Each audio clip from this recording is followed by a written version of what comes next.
mbi atë çfarë është përdorur të paktën nga qeveria. Një tjetër element shumë interesant është fakti që nga ana e qeverisë shqiptare thuhet dhe nga Ministria Përkatëse, Ministria e Linjës thuhet se janë takuar 65.000 prindër, të cilët janë pyetur, janë anketuar lidhur me faktin nëse duhej apo jo të mbyllej platforma sociale TikTok. Sigurisht kjo ngre një sër ndyshimesh, pikpyetjesh mbi vërtetësinë e saj, sepse ne kemi parë edhe precedent të tjerë se si janë përdorur shifrat apo pseudo-anketat për të arritur tek një vendim i caktuar i qeverisë, po përtek saj, ajo çfarë dihet se edhe nëse ka ndodhur që janë pyetur dhe janë takuar 65.000 prindër,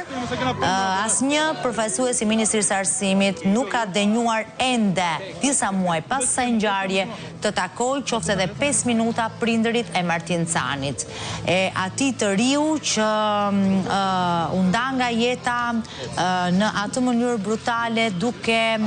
tronditur mbar opinionin publik, duke ngritur një sër shqetësimesh lidhur me sigurinë në vendin tonë, lidhur me të rinjt, lidhur me sigurinë në shkolla sidomos, po dhe lidhur me një lloj mungese ndërgjegjësimi, mungese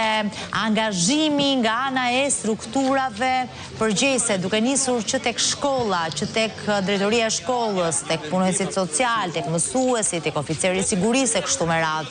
Pra, ende këta prindër nuk janë takuar nga asnjë zyrtar i Ministrisë së Arsimit.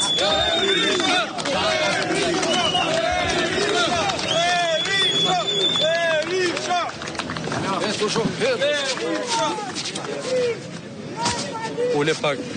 Zoti Berisha që tashmë po vjon marshimin në drejtim të kryeministrisë, i veshur në